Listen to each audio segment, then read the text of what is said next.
Bonjour. Bonjour. So we are thrilled, dear friends, to welcome again Lisa Perrotti-Brown. Phenomenal palate, one of the best in the world on JCB Live today. Lisa has written many books. She was the editor of the Wine Advocate, Robert Parker, for many years. She's a master of wine. You all know her. And we did part one of an amazing Chardonnay tasting, and we had to do it again. This is why you see some beautiful flacons. We just love Chardonnay. We do. And whoever doesn't, you're lying. I don't get to taste enough Chardonnay. That's the problem. You know? Well, we'll take you to Burgundy and the Russian River. But Fantastic. You just came back from an amazing journey in Europe. And dear friends, which is so great, is Lisa started in the world of theater, then moved into wine and writing, and obviously became an incredible wine palate. She knows about sensory more than most of us around the globe. And she decided after, over 10 years with the Wine Advocate to start her own baby. So, Lisa, WineIndependent.com.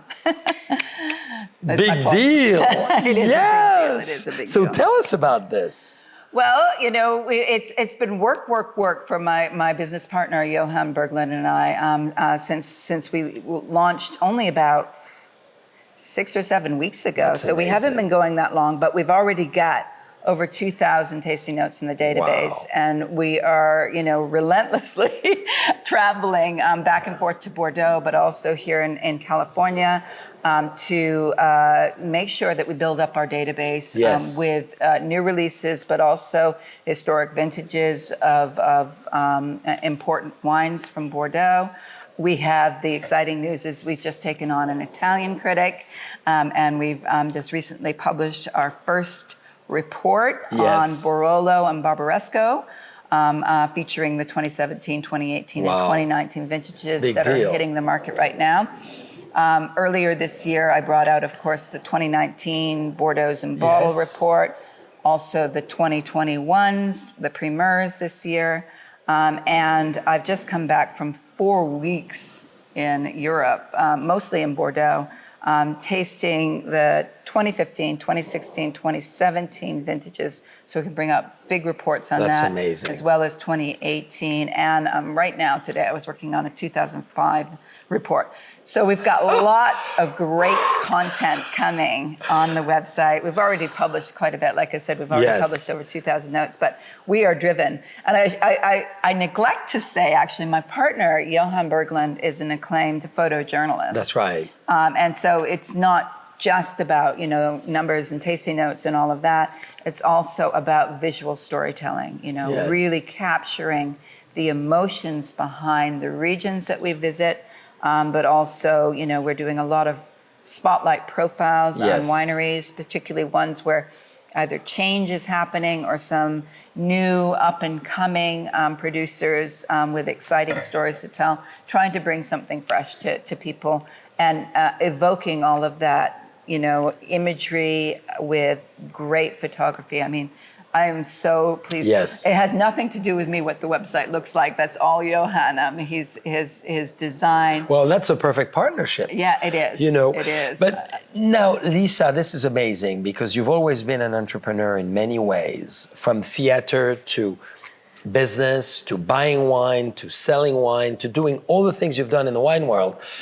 It's quite amazing, dear friends, for some of you who are not necessarily in the wine world as we are, creating an independent wine expertise like you are is unusual, and it's very daring. What made you wanted to do this?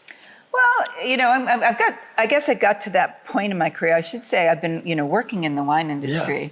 for 30 years now, which kind of dates me. She was in Europe, so we don't need to be 21, Yes. obviously. Yes. No. Well, thank you.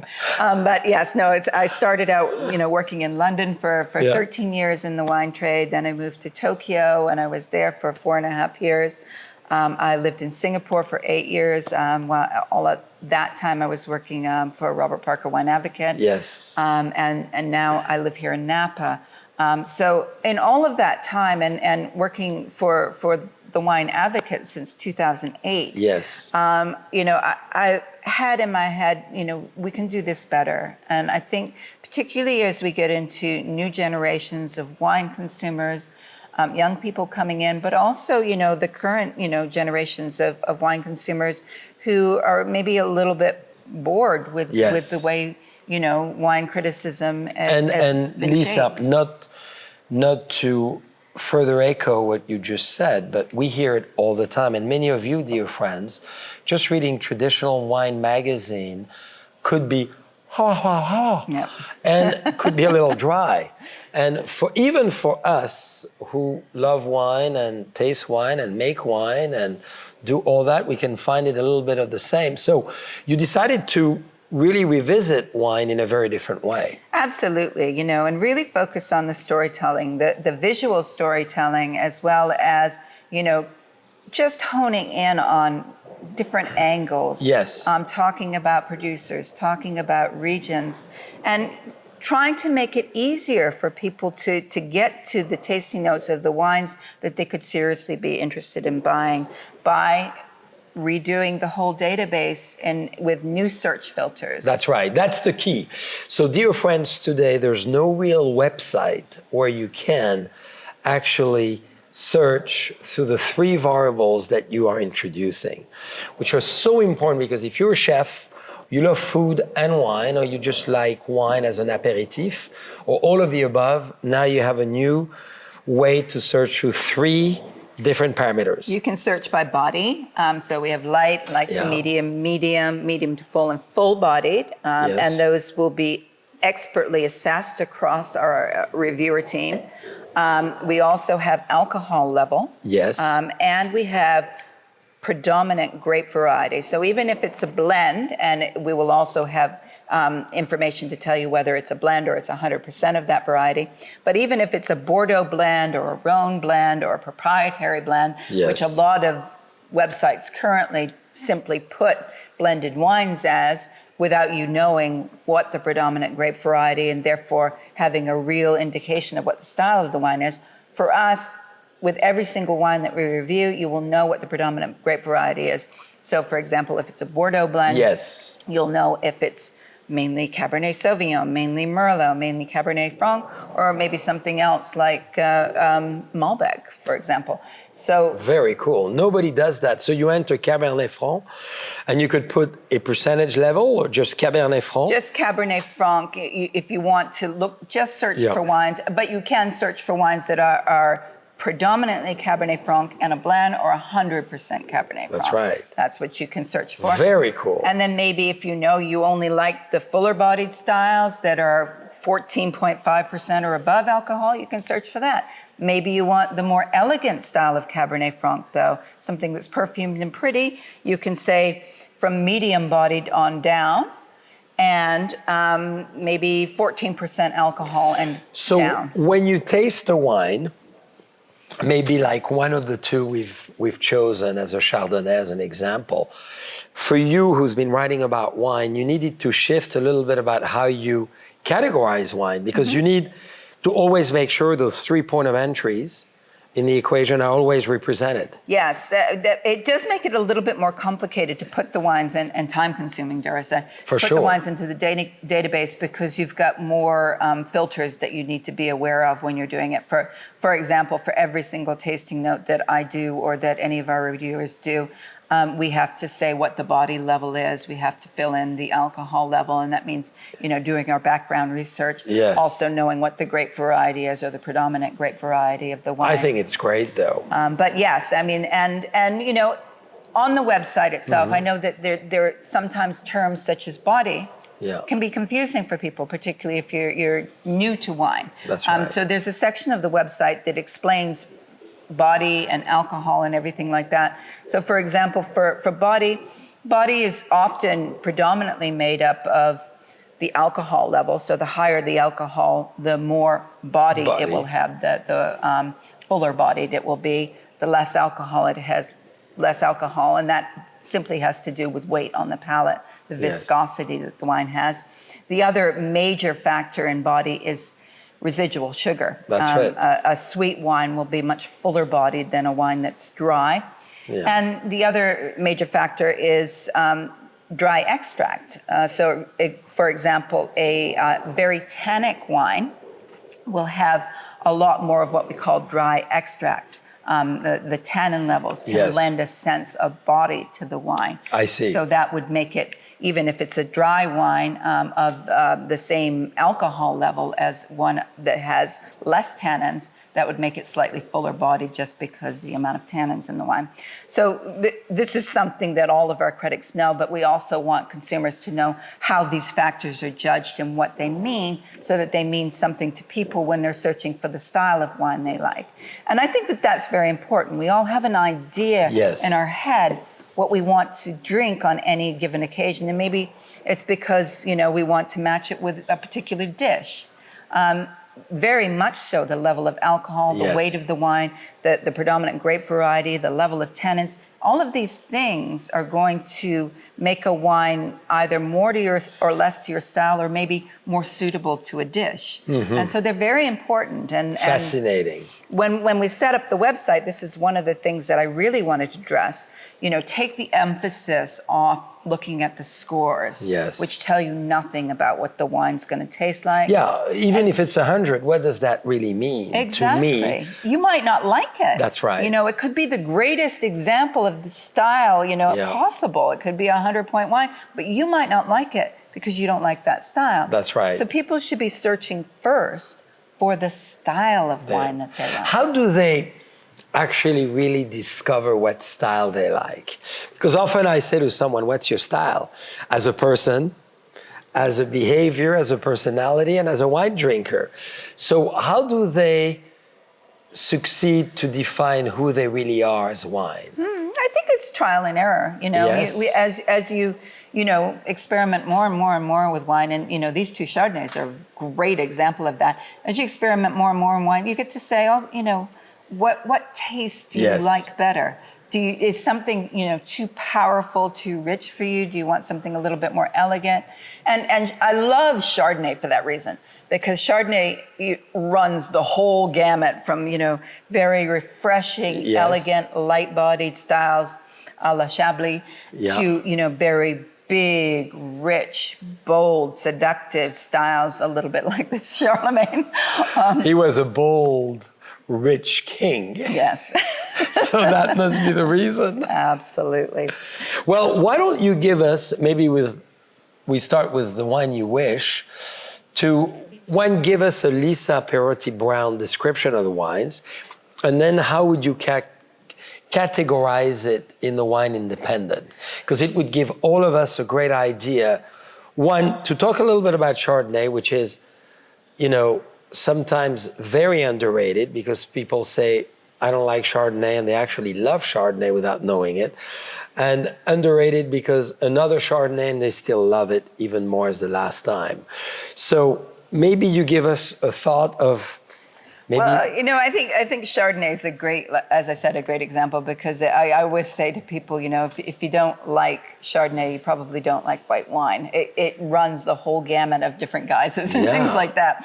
And really, it's probably just a matter of not finding the style of Chardonnay that you like. Because I know some people don't like those big, rich, fat, oily, over-oaked Chardonnays. Other people love them. They love that really oaky style, that really buttery style. We call it a little bit old school now. But, for me, as a wine critic and looking at these, styles, I really have to, put my own personal preferences aside. And do you succeed doing that? Absolutely. Yeah. Because, I think that they're... Congratulations. Personally, I don't like those big, fat, oaky styles, but I recognize a good example of that style when I see it. Yes. And as long as I describe it exactly how it is and rate it for, whether it's, looking at all of the quality factors, relative level of intensity, the layers in it, creating a sense of complexity, the balance of the wine so that nothing, is too obtrusive, that the oak actually matches the level of fruit and isn't the only thing that you taste on it, for example. All of these factors come into sort of saying that even though this is not my style of wine, and I can say that neither of these are that style of wine, but even though, this big butterball oaky style of Chardonnay that I might be tasting is not my style of wine, it's a really good example of that style. And I've worked very hard in the tasting note to describe it accurately to people so that don't just look at the score, look at the tasting note. Well, which is an amazing skill, and I commend you for that, because it's so easy to move to a very personal statement. And, as well as a journalist who writes an article on a topic, it could be politics, history, or an opinion on a specific cause of society, you often could wave in your own opinion instead of doing thesis, antithesis, and conclusion, which is what we hear and learn at school. Absolutely. Introduction, and the three parts and the conclusion. And you have to be unbiased. And it's difficult because there are a lot of critics out there that taste according to their own palate. That's right. And really, I think that as long as your palate is in line with their palate, that's absolutely fine. But I write for a whole world of consumers, not just one consumer type. And so that knowing all of the valid styles, for example, of Chardonnay that there are out there, and even some out-of-the-box styles that are emerging out there, which is, fascinating to me. You have to embrace all of these styles, describe them accurately, and say if they're a good example of that style or not. So, for example, a watery Chardonnay that's, all oak and, malolactic and no fruit flavor because, the yields are so high and actually the grape variety never got ripe. Well, that's never going to be a good example of its style, is it? So, not everything can be good either. What propelled you to potentially start the Wine Independent could be as well the fact that there is a publication style. So would you say that, and I'm not suggesting you just say it or you just suggest it, is there a decanter, a wine spectator, wine enthusiast, a wine advocate style?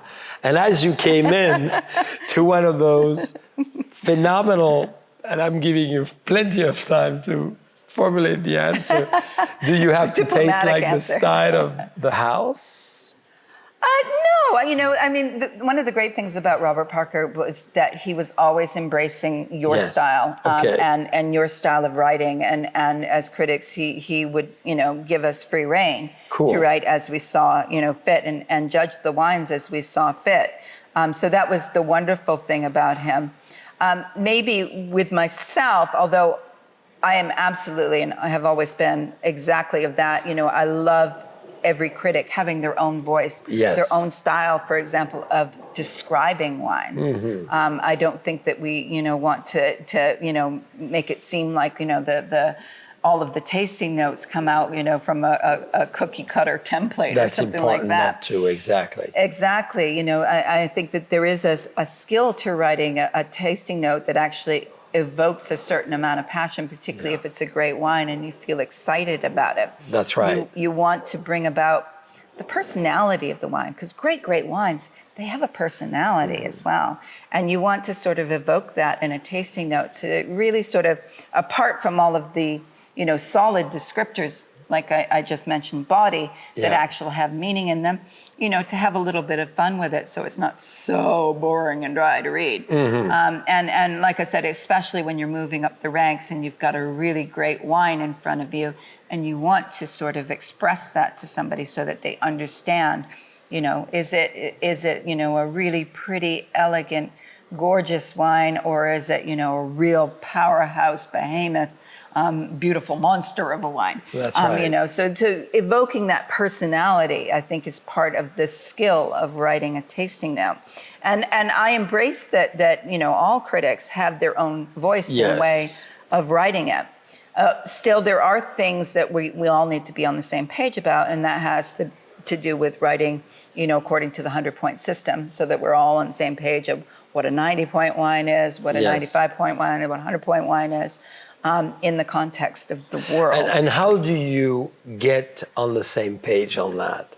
Because it's not easy. It's not, no, but I think that, you know, and if you have enough experience as a taster, and you know you have worked in this industry for long enough, and you know I can use Susan as an example. Susan Hume, we've just taken on as she's a master of wine as well. She's based in the UK.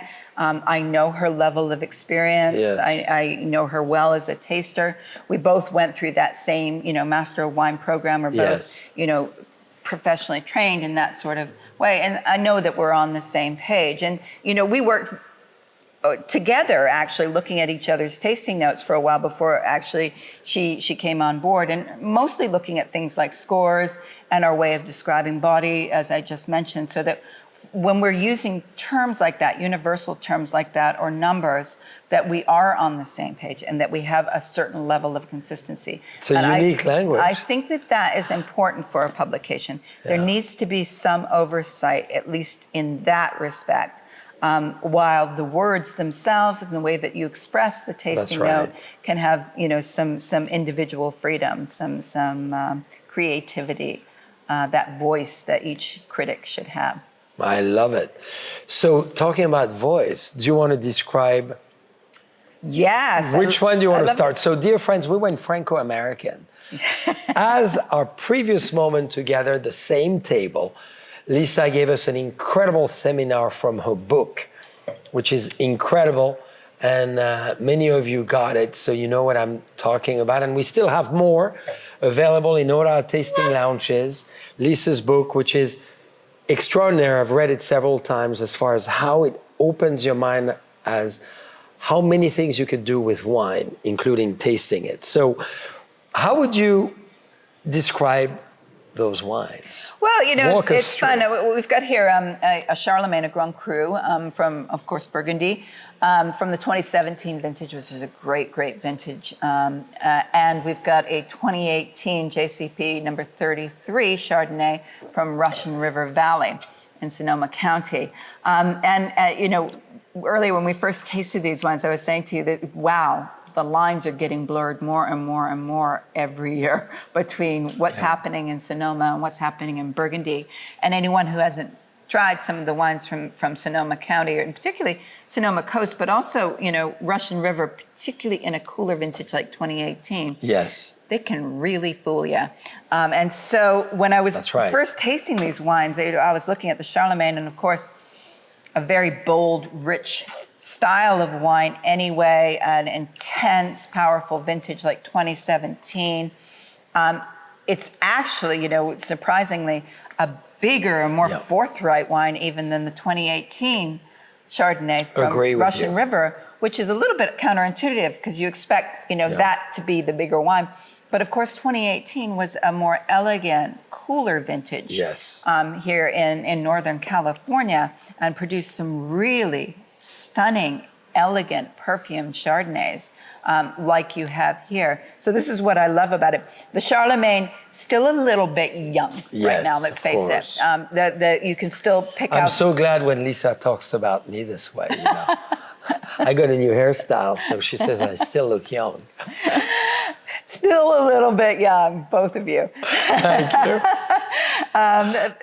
Showing that the oak just a tad there, and that will marry in. I mean, this is, you know, one of those wines. It's for the long haul, and I love when you have an example of a Chardonnay that's going to last, you know, 10, 15, maybe even 20 years. Thank you for saying that, because I get this question a lot, and you talk so well about aging in your book as well. You know, let's not hesitate to keep for a while white wine. Exactly. The deceptive thing is it's so delicious right now. I mean, it's you know, it's got this richness, it's got all of this bold forward primary fruit, you know, apricots and grapefruit and even some tropical fruits. You know, you and I were both saying if we had tasted these blind, we probably would have got them mixed up, and I agree. We might have got them mixed up. The Charlemagne, although maybe just a few more of those tightly knit layers in Yes. there. I love looking at that in a really great Chardonnay when it's young. You almost have to focus your mind on picking out where it's going to go, because all of the flavors are there and you can see them, but they're so tightly wound. And that's what's going to blossom in years to come. That's where you're going to get your real wow experience if you can be patient enough to wait another 4, 5, 6, 7 years. Patience for all of you. We don't have any more Chardonnay in 2017. Naturally, they go so quickly. And But people be probably patient. drink them because they're so delicious right now. So where would you classify it in the wine independent? From this one to this one in terms of the body? Well, the Charlemagne, I would say it's probably more the medium to full. I wouldn't say it's full-on, full-bodied. A full-bodied Chardonnay, for example, would be one of those, New World styles from a warmer vintage that you would get. This is more medium to full, but it's got quite a lot of body and richness to it. That's right. And that is really appealing. I love the texture of the wine as well, and that has quite a lot to do with body as well. That feeling of texture on the palate. Yeah. With the JCB, I would say it's more of a medium body style. It's a little bit more. It's just a tick down in terms of the weight of the wine. A little bit more elegant, maybe similar. They're probably similar in terms of acidity, but it just shows maybe a little bit more because of the lesser body on the JCB, and then gives you more of a sense of richness on the Charlemagne. I haven't even looked at the two alcohol levels on the wines, but I'm going to imagine they're both around the 14. That's right. 14 and a half or something You like see, that. without looking, this is exactly what it is. Yeah, Both I hate, around what I hate is how small are they putting alcohol levels on That's labels right. now? Seriously, you have to get a But it's microscope a good out way to. those days. And do you like carafing a white wine? Absolutely, for Chardonnay, Yes. yeah, or even dry white Bordeaux wine, particularly when it's young, like these are, and these are both very young, just in the very beginning of their drinking window. 2017, Charlemagne probably not even drinking its window. It's infanticide right now, but yes, because it just brings out some of those tight knit aromas that I was talking about.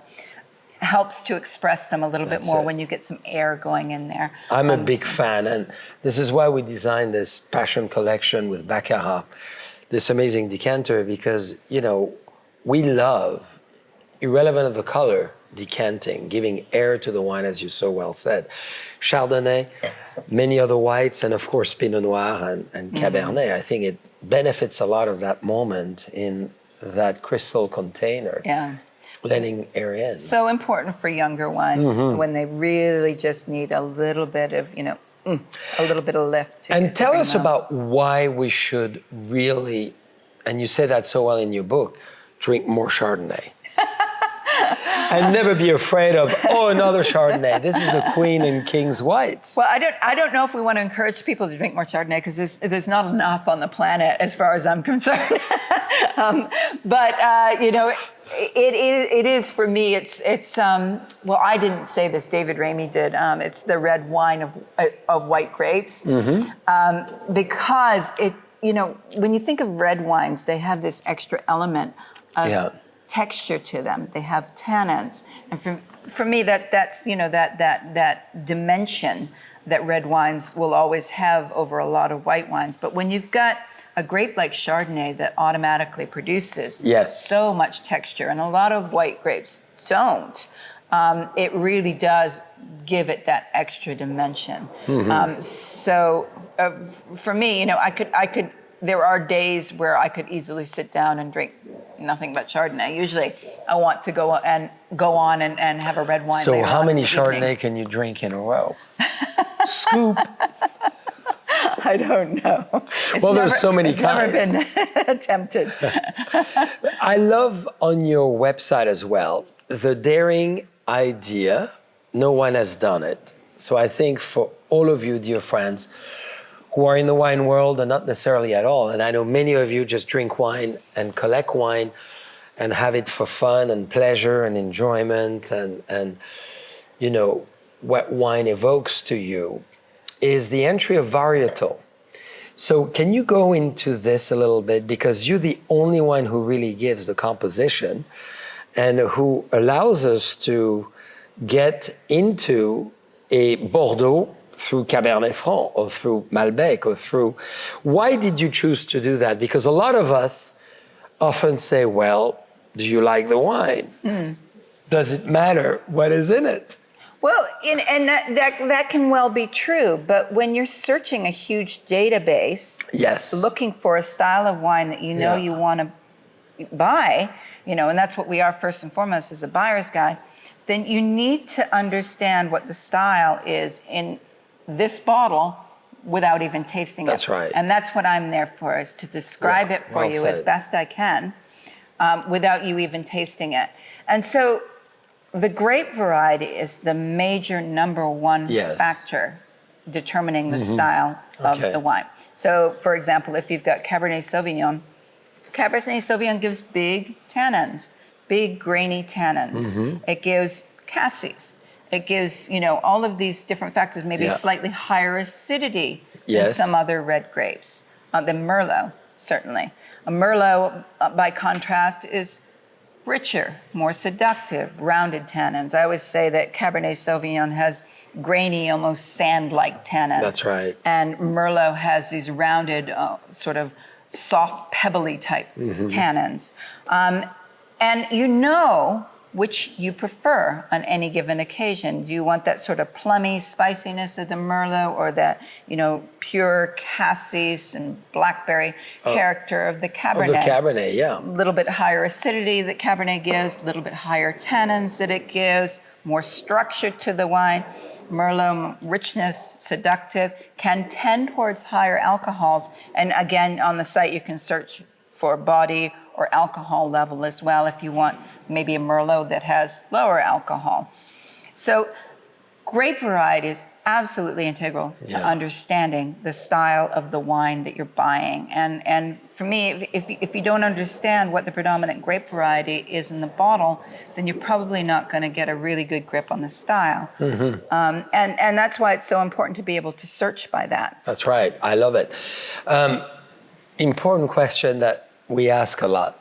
So you write about great wines, and you write very well, greatly about all the wines.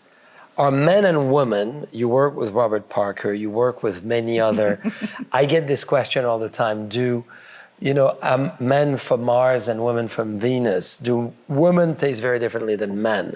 And if I'm a man who is from the Midwest of the United States and I like that style of wine, shall I read the Wine Independent of Lisa reviewing certain wines because she tastes differently than I do? So it's a question we often get. Can you enlighten us on that? Yeah, no, I don't think that there's a huge difference. Everybody's got different taste bud densities. Everybody's got slightly different noses. But that said, there's a lot of common ground so that we can speak the same language. And I try very hard to work within those realms. So for example, as you may have heard, there's a, you know, such a thing as a super taster who has denser taste buds or more taste buds per square inch than other tasters. And we all, you know, differ slightly in that capacity.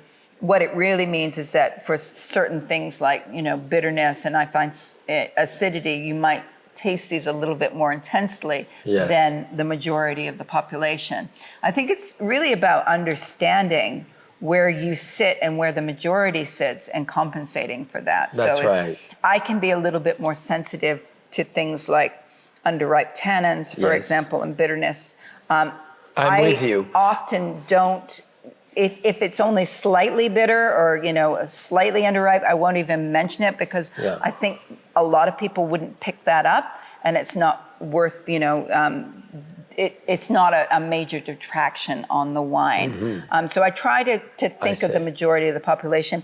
Again, you know, our noses are different.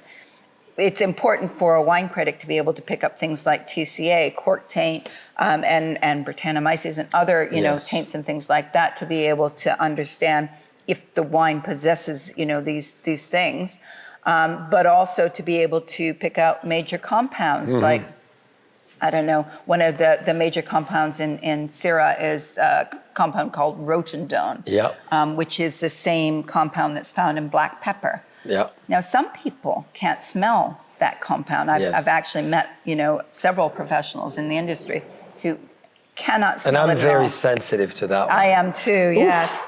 But, knowing your weaknesses, I think, is what makes you a great critic, not necessarily whether you're male or female, or whether, you have certain, aromas that you can't smell. I think knowing your weaknesses is very important, and knowing your strengths and whether those strengths are, above and beyond what the normal population is, so that you can, again, the whole thing is to accurately describe a wine, so that when a consumer comes and sits down and drinks that wine, they have a similar experience to what you've described on the paper.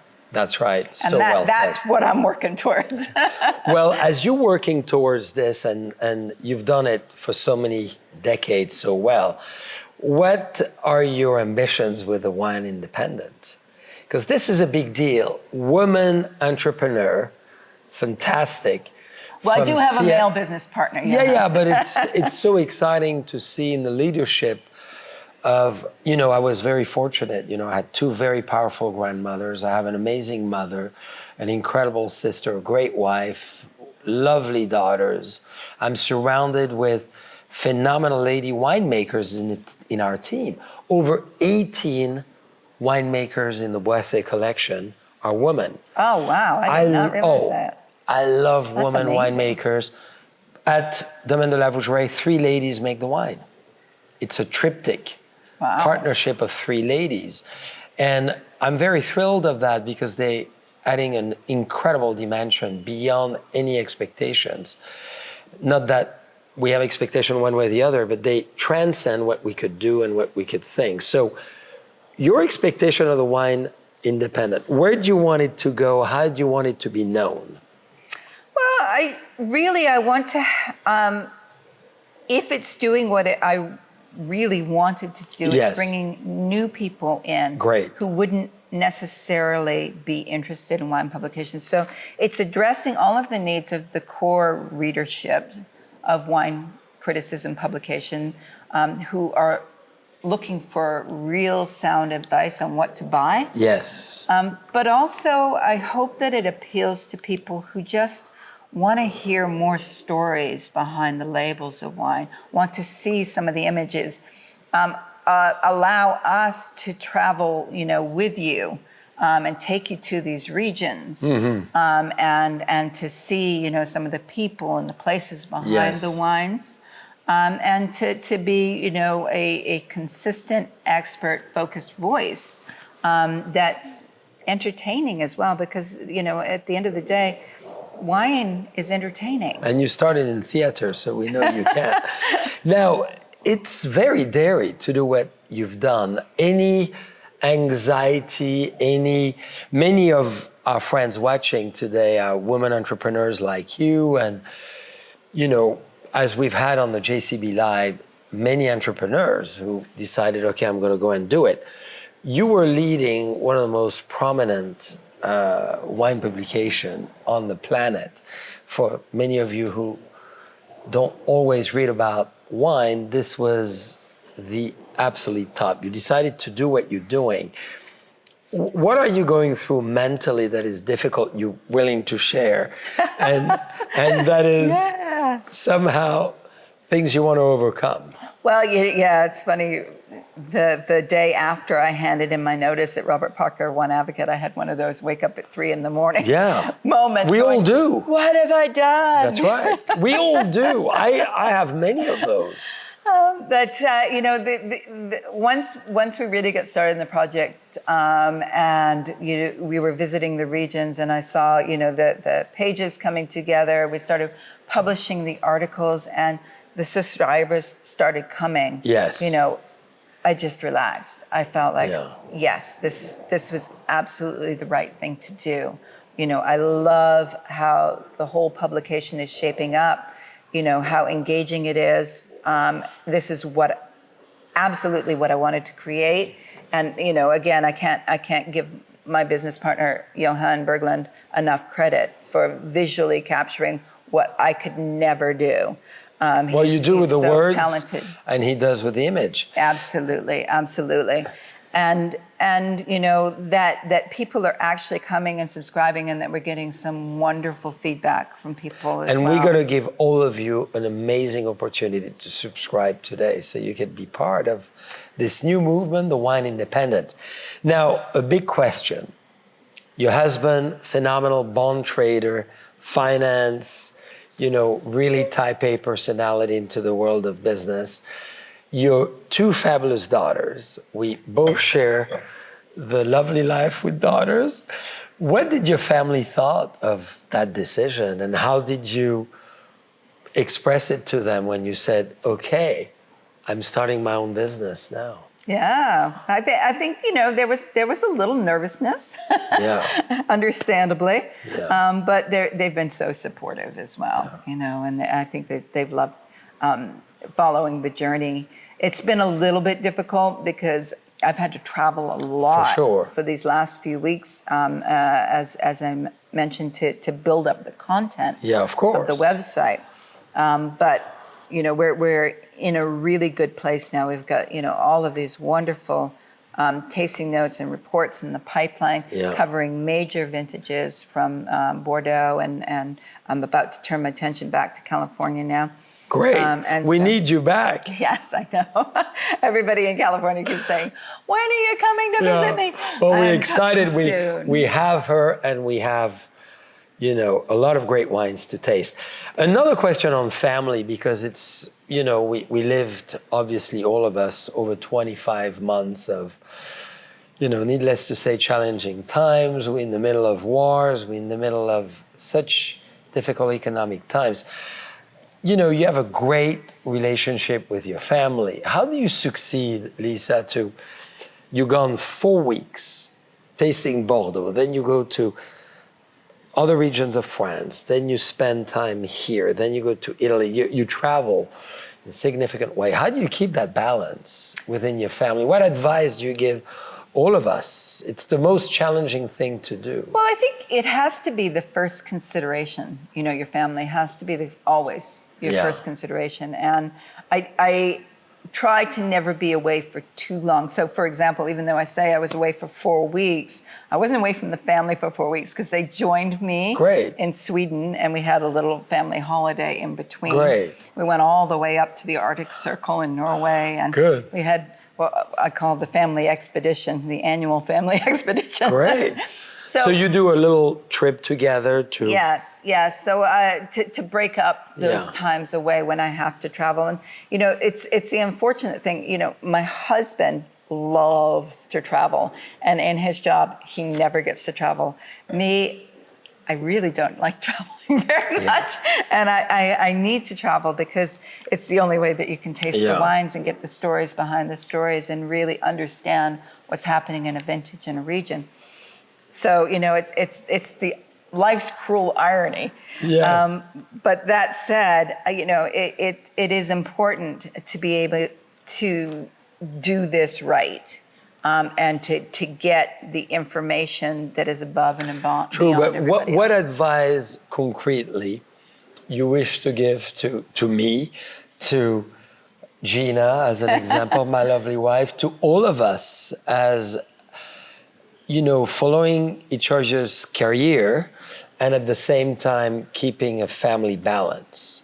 Because your daughters are very successful at school. I've met them several times. They're fabulous children with great ambition and great drive and wonderful curiosity as well. So how do you want to give everyone an advice? Well, it's absolutely a juggle. I mean, it always is. But, you know, maintaining that, you know, core of communication, of staying on top of what's happening Yes. in everybody's individual life as well as your family unit life. And like I said, for me, never staying away for too long a period. My limit is always 2 weeks. Yeah. No longer than that, and usually it's no more than 10 days before actually seeing the family and being able to spend time with them. First thing I always do when I get home is give my husband a break, and vice versa. When he's got his busy periods and things like that. But just to sort of embrace and take over and do things, because it is crucial to maintain your rock, your family. And especially with the girls and everything like that, their ages are so different. One is a teenager and she's looking at colleges now. The other is only 8. But and they're going through very different stages in their life. But being aware of where their minds are and what they need. Because you're a it's great so important. listener.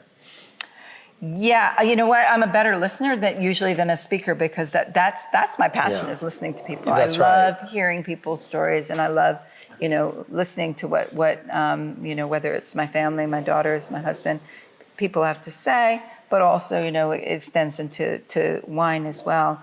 I love hearing what the wine has to say. I love hearing what winemakers, the terroir, because for me it's all about stories. We all have our own stories, and I'm fascinated on discovering the stories of everyone, and behind the wines. And now, as you reflect the wine independent, the wine advocate, or your phenomenal Singapore, Tokyo, England experience in the wine world, are you living your dream? Am I living my dream? It's I never stop long enough to think about it. Or it's been a progression to lead to where you are now. I couldn't feel more fortunate, honestly. When I think about growing up in the sticks of Maine, this kind of job wasn't even on my radar. I didn't even know it existed, and there isn't a day that goes by that I do not appreciate how fortunate that I am to be able to do what I do. So absolutely, yes. Well, and with lobster, those wines would be pretty good, right? They would be. Maine. Yes. But you're very humble to say that. It's been an amazing parcours, as we say in French. What a journey. And beyond all the things you've done in the wine world for others, I was, dear friends, extremely excited. I had tears in my eyes when, Lisa said, I'm starting my business. If you do recall, I could visualize the moment. I said, what? And she was so, as I do again, so excited to say, I'm doing it, and this is going to be big news. This is going to be different. And I'm doing it. I was so thrilled, and I had goosebumps, because it takes enormous courage to do this, and you're hiding emotions very well, because it's a big deal, and you find yourself alone sometimes and saying you're crazy or very lonely in that journey, or you say this is going to be what it is. Well, again, it's been wonderful having a partner in this, because whenever one of us is feeling like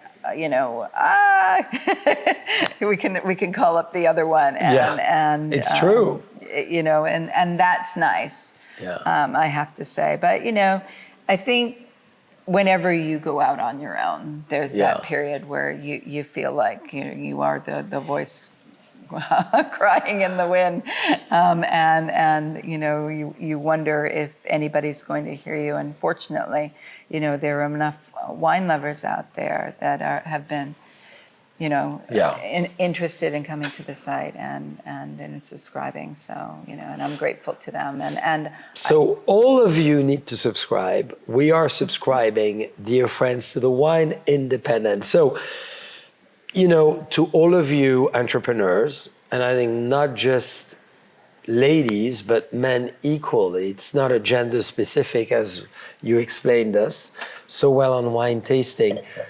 Let's dare, right? We only have multiple lives. How many lives do you think we have? Oh, I think I lost count. Well said. This is very Shakespearean. And we want to wish you, Lisa, enormous success. We excited. And excited as well, I want to say, because we believe in a very democratic view of, reviewing news, reviewing wine, reviewing fashion, reviewing design, reviewing anything in life. I think the wealth comes from the diversity of opinion, the diversity of culture, background, skin colors, religion. Irrelevant of all that, anybody's preferences, it's exciting to get a different voice. And for you, nothing in the world of wine has been created lately to that extent. Absolutely. And to your point, I think it's now is the time to put the consumer in the driving seat. That's right. And this is absolutely what we want to do. We don't want to put ourselves on this pedestal and say, you should be drinking this, and if you don't like this, then there's something wrong with you. That's it. For a long time, that's what wine criticism has been. No, it's about putting you in the driving seat. You find the styles of wine you like. I will accurately, and my team will accurately describe it for you. And then, you can make a purchasing decision based on that. We will tell you where it sits qualitatively next to its peers. That's what we do. We're there to service consumers. Yes. Consumers are the ones that are empowered. And that's probably what I'm most passionate about. We've come to this stage where, consumers know what they want to drink. We're here to help you find it. So exciting and so rewarding to all the people who came before us. All the great wine critiques, wine journalists from all the great wine magazines around the world, and great book writers who've made that content available so you as consumer could be, as you said, in the driving seats. And now you have your drinking license. Yes. And your tasting program. So, Lisa, thank you for being with us. Oh, this was thank you. Phenomenal. We wish you the best of success. Not luck, you don't need it, you have it. The wind is blowing in your back to continue to create such success. And dear friends, subscribe, because this is the Wine Independent. Cheers. Cheers.